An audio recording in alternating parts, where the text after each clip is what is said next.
بسم الله الرحمن الرحیم.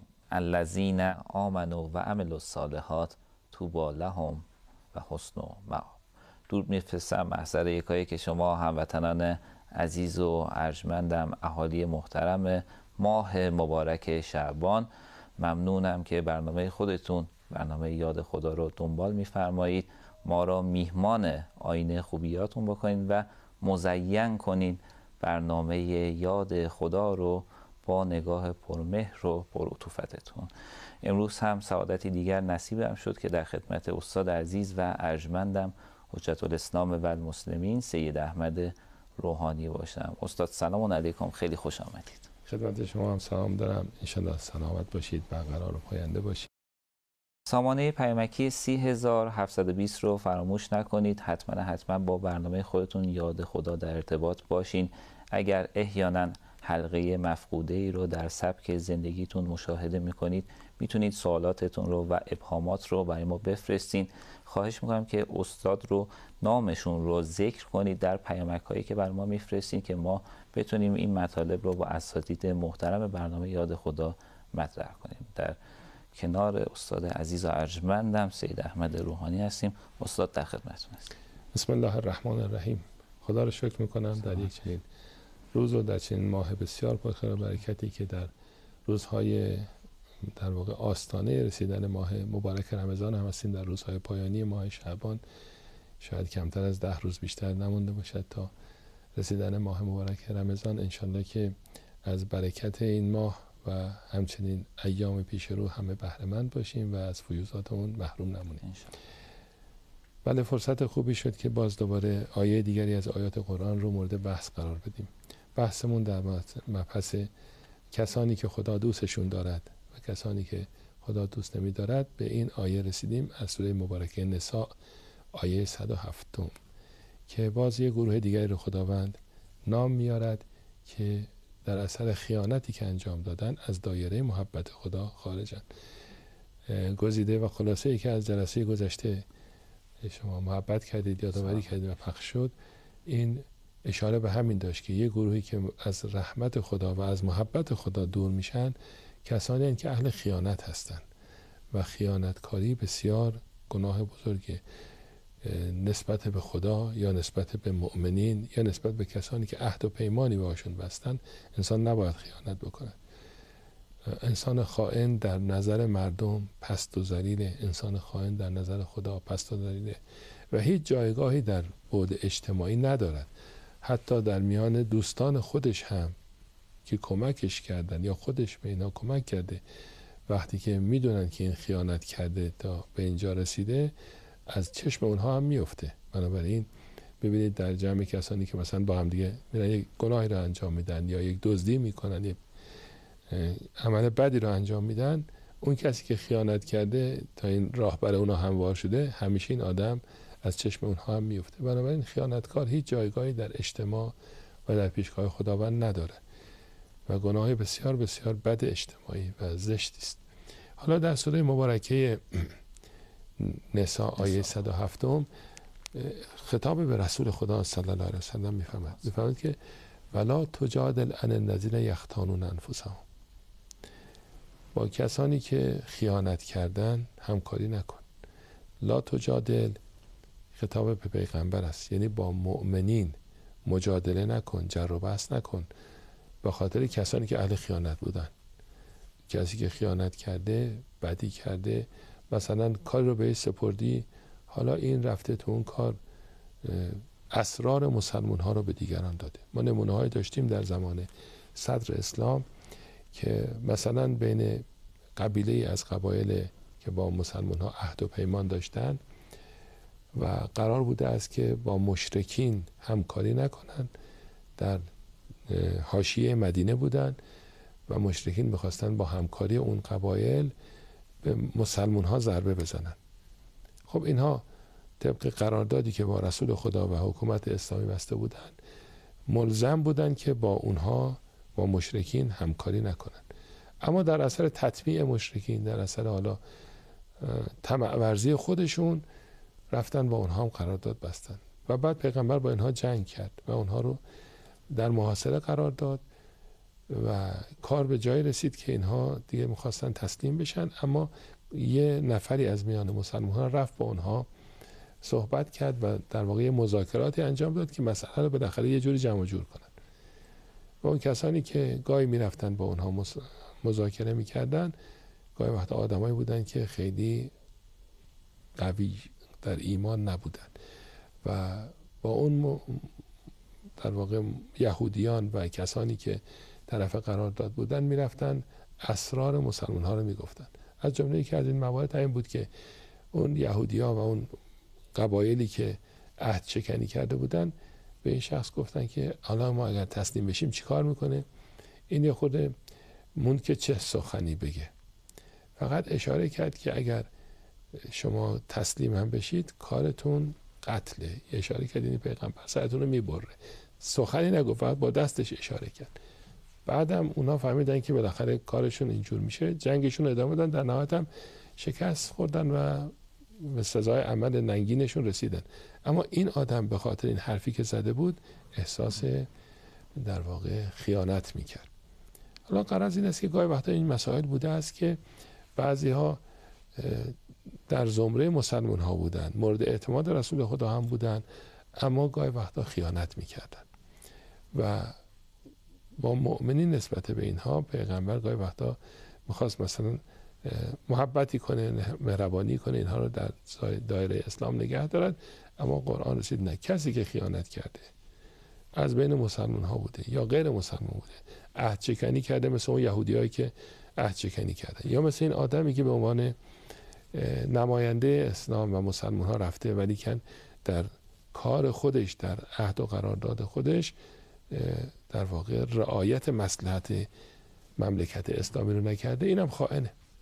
این یه پیام خیلی خیلی مهمی دارد که اگر نماینده اسلام، نماینده نظام اسلامی، نماینده حکومت اسلامی در سر میز مذاکره با دشمنان اومد از منافع اسلام دفاع نکرد، خیانت کرد یا در وظیفه خودش کوتاهی کرد که منافع ما رو نتونست حفظ بکند، با این آدم نباید باش با رأفت برخورد کرد. این آدم جایگاه خیلی بدی داره. حتی اگر رئیس حکومت که رسول خدا هست بخواد بیاد پادرمیونی کنه قبول نیست. حرف ما اینه. به رسول خدا خطاب میکند که لا تجادل، با مؤمنینی که میخوان اینها رو در واقع به سزای عملشون برسونن تا حق نداری مجادله کنی، بگی که یعنی از این خائن حمایت بکنی چون آدم خوبی بوده. نه، آدم خوب بوده برای خودش، در مسئولیت خودش اگر کوتاهی کرده است.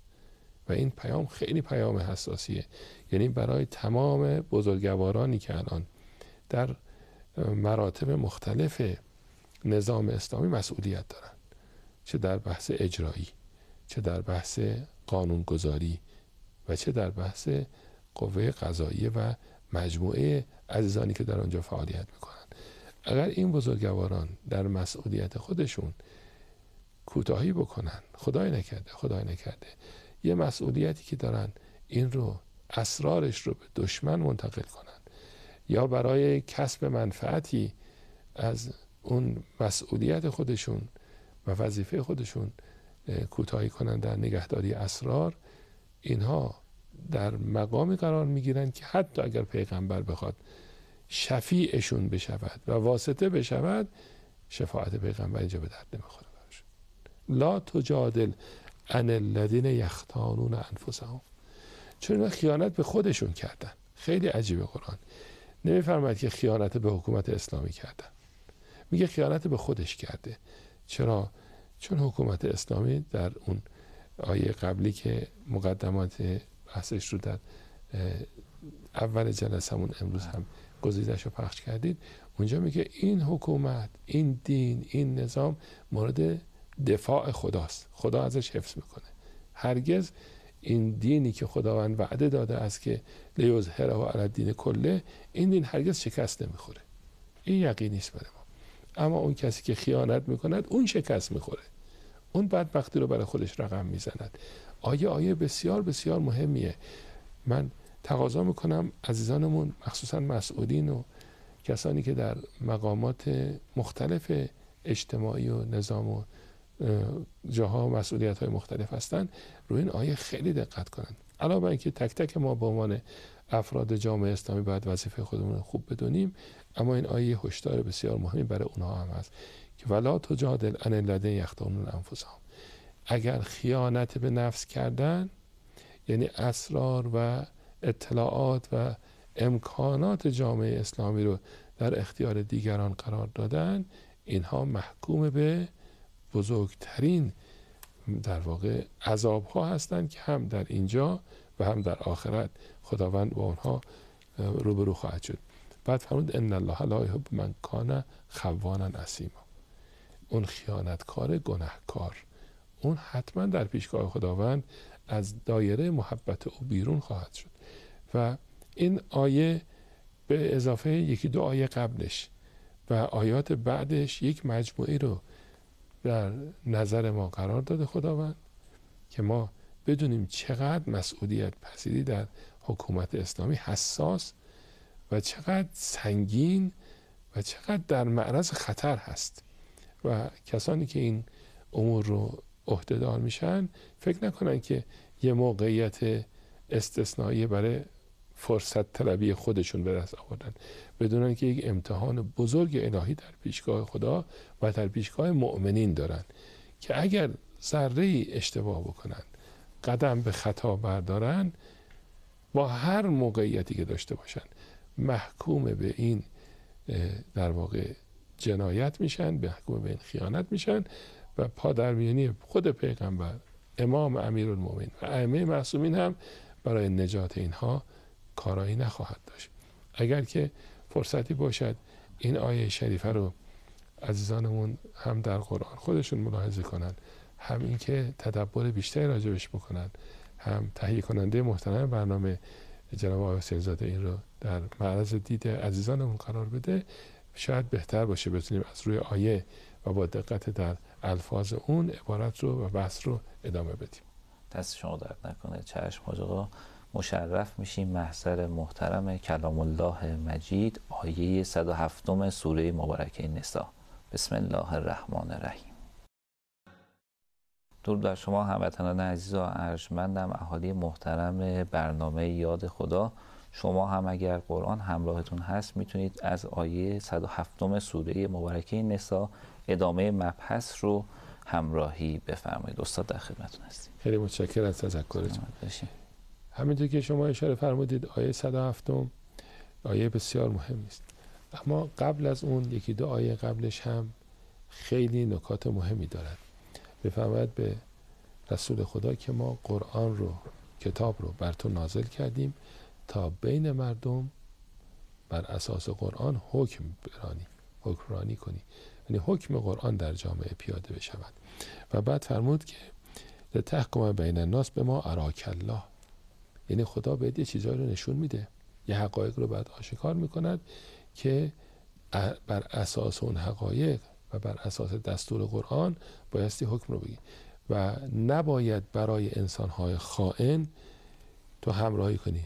ولا تکن للخائنین خصیما، از کسی که خائن هست نباید حمایت بکنی، باید با فرد خائن در مواجهه و مبارزه باشی. نشون میده که یکی از عوارضی که در جامعه اسلامی ریشه پیدا میکند همین خیانته، به خاطر اینکه افرادی در موقعیت‌ها حضور پیدا میکنن، به قول امروزی میگن که رانت پیدا میکنن. حالا رانت اقتصادی یه جوره، رانت اجتماعی یه جوره، رانت سیاسی یه جوره و از این فرصت ها میخوان برای چند روزه دنیای خودشون یه منافعی رو به دست بیارن. اینها به ظاهر مسلمانن، به ظاهر مؤمنن، به ظاهر اهل کتاب و قرآن و دعا هستند، اما از حقیقت قرآن بی بهرن. و بعضی مواقع ما دیدیم این افراد رو که گاهی مورد حمایت افراد بالا دستشون هم واقع میشن. ببینید رئیس مجموعه است، وزیر و وکیلی که در اون مجموعه هم نقش دارن از این آدم حمایت میکنن و ما نمونه های زیادی دیدیم. گاهی عبارتی گفتن که فلانی انقدر خدمت کرده که باید ازش از مجسمه طلا درست کنیم. خب این خیانتاش در نظر بگیرید، خیانتاش و ضررهایی که به ما زده بدتر از اون حالا ظاهرا یه خدماتی که داشته بوده. لذا این است که میفهمد که تو باید به خطاب رسول خدا که حواست باشه که با فرد خائن همکاری و حمایت به هیچ عنوان نشود. بعد فرمود واستغفر الله، خیلی تعبیر قشنگه. اون خائن بوده، میگه تو وظیفه داری ای رسول خدا که استغفار بکنی.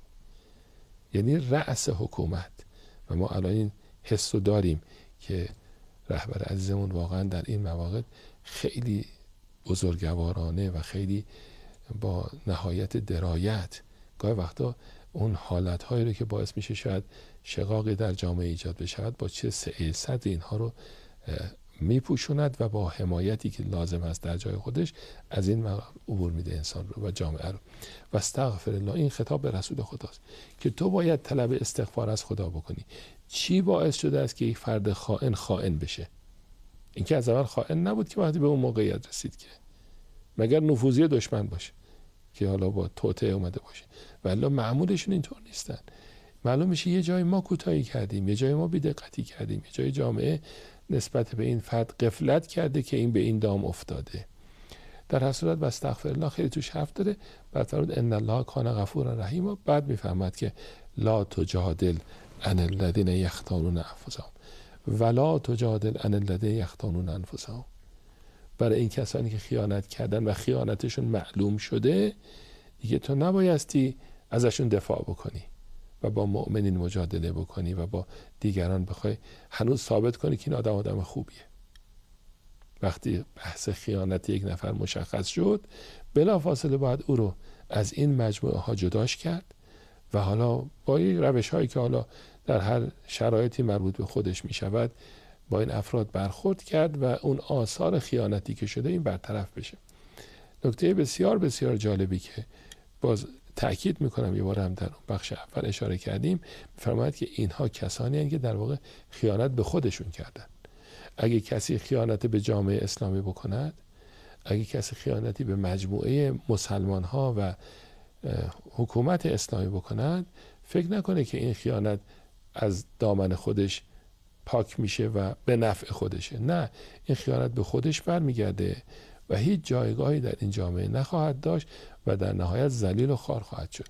بعد فرمود ان الله لا یحب من کان خوانا اثیما. خداوند کسانی رو که خیانتکارانی هستند که گناهکارم هستند. دو تا صفت، یک خیانت کرده، دو اثیم بوده است، اینها رو دوستشون ندارد. حالا بحث خیانت رو تقریبا یه اشاره مبسوطی بهش داشتیم، اما اثیم از کلمه اثم با سه نقطه درست شده. معمولا به گناهانی قرآن اثم میگوید و این لفظ رو برای گناهانی به کار میبرد که جنبه حق و ناسی داره. معمولا اینطور به کار میبرد. چون با یه تعبیری رو در تفسیر شریف نور دیدم که حضرت استاد قرائتی حفظه الله تعالی اونجا فرموده بودن که بررسی که کرده بودن 17 کلمه برای گناه تو قرآن ما داریم، الفاظ متعددی که تو فارسی به گناه معنا می شود. یکیش هم اسم. اسم چه جور گناهیه؟ وقتی آیات مربوط به اسم رو نگاه می کنیم، گناهیه که حق و ناسه، یعنی اینکه کسی باعث شده است که ضرر مالی، ضرر جانی به یه نفر دیگه بخوره. حالا این افراد چرا اثیمن؟ یعنی اسمشون شدیدتره، چون نه یه نفر نه دو نفر، یه جامعه رو مورد تعرض قرار دادن. این انسانی که در یک شرایطی بوده است و قدرت اجتماعی داشته و امکاناتی در اختیارش بوده، در یک موقعیت مهم اجتماعی، سیاسی، اقتصادی، فرهنگی حضور داشته، گناه او به مراتب شدیدتر از منه. من حالا ممکنه به سبب شما یه گناهی انجام بدم، نهایتا میرم از شما رضایت میطلبم یا سعی میکنم اون ضرری که به شما شده جبران بکنم. اما یه همچین آدمی که اطلاعات نظام اسلامی رو، اطلاعات اقتصادی مملکت رو، اطلاعات مثلا نظام ارتش و اینها رو در اختیار دشمن قرار میده، کما اینکه ما دیدیم دیگه با یه اطلاعات ساده چه از دانشمندان مهم مثلا هسته‌ای ما رو دشمن ترور کرد. خب اینا چجوری ما جبرانش کنیم دیگه؟ اصلا دیگه مثل شهید فخری زاده، مثل شهید شهریاری، مثل شهید احمدی روشن دیگه میشه پیدا بشه؟ نمیشه که. یا اون کسی که اطلاعات حرکت شهید سلیمانی رو از جایی به جایی داد به دشمن و اونها او رو مورد تعرض قرار دادن و به شهادت رسوندن، دیگه میشه جبران بشه؟ اینا که نمیشه که جبران شد. بنابراین اینها خیانتکارانی هستن که شدت گناهشون بسیار بسیار شدیده. بنابراین به هیچ عنوان با این افراد دیگه نمیشه سازش کرد، نمیشه باشون مصالحه. توبه هم که بکنن باز توبهشون جبران نمیکنه کار رو. که این است که فرمود یستخفون من الناس، این آدم هایی که چنین گناهانی میکنن خیانت خودشون رو از مردم پنهان میکنن، یعنی ظاهر خودشون رو خیلی صالح نشون میدن، خیلی سعی میکنن که مقبول جامعه باشن. ببینید گاهی وقتا تو صف جماعت حضور پیدا میکنن، گاهی وقتا برای زیارت میرن، گاهی وقتا نمیدونم خیراتی انجام میدن. ما نمونه هایی از این زیاد از این افراد داریم که خیانت خودشون رو از مردم میپوشونن، یعنی سعی میکنن یه توجیهی براش درست بکنن که اگه ما این حرف رو به دشمن زدیم به این دلیل بوده است، اگه ما این کارو کردیم علتش اینجور بوده است. یعنی سعی میکنن که برای کار خیانت آمیز خودشون یک توجیهی درست کنن. یستخفون من الناس، خیانت خودشون رو از مردم پنهان میکنن. ولا یستخفون من الله، در حالی که از خدا خیانت پنهان نیست. خدا از نیت اینا خبر داره، از اثر اون کارشون هم خبر داره، از اون رفتاری که دشمن در اثر این کار برای جامعه اسلامی تدارک دیده هم خبر داره. اما خدا علمش، ارادش احاطه دارد و حتما شر اینها رو به خودشون برمیگردوند. بعد فرموده و هو معهم، خدا همراه اینها هست. اذ یبیتون ما لا یرضی من القول، اینا در شبها، در پنهانی ها، در تاریکی ها بیشتر یه حرفایی میزنن که این حرفای درستی نیست و خداوند از اونها راضی نیست. در حسن کان الله به ما یعملون محیطا، خداوند احاطه دارد بر همه حرفای اونها. بحث ما در اینجا بود که این افراد از دایره محبت خدا میرن بیرون. خداوند فرموده ان الله لا یحب من کان خوانا اثیما، خداوند دوست ندارد اون کسانی را که خیانتکارانی هستند. خوان هم چون باز صیغه مبالغه است، یعنی خیلی خیانتشون شدیده و اثیم هم هستن. دایره گناه و معصیتشون خیلی گسترده است. یه جامعه رو دچار یک اسمه، مثل اون کسانی که رفتن با دشمنان یه قراردادایی بستن که همه رو دچار تحریم کردن. خب وقتی تحریم شد چه کسانی مورد در واقع آزار دشمن قرار گرفتن؟ ببینید جوانی که سرطانی بود، بیماری که دچار مشکل بود، داروش رو تحریم کردن، امکاناتش رو تحریم کردن، نذاشتن حتی ورزشکاران ما در بعضی صحنه‌های ورزشی حاضر بشن. خب ببینید که این دایره خیانت او چه ابعاد وسیعی پیدا کرده، قشرهای مختلف جامعه رو در بر گرفته. آیا این گناهش ساده است که ازش بگذریم؟ لذا این است که خیلی هشدار سخت و شدیدی رو قرآن به اینها داده است. پناه میبریم به خدا. دست شما درد نکنه استاد عزیز و ارجمندم، بسیار آموختیم. انشالله که همه ما مملکت عزیز اسلامیمون از شر خیانتکاران به دور باشه. ممنونم از شما اهالی محترم برنامه یاد خدا که نگاه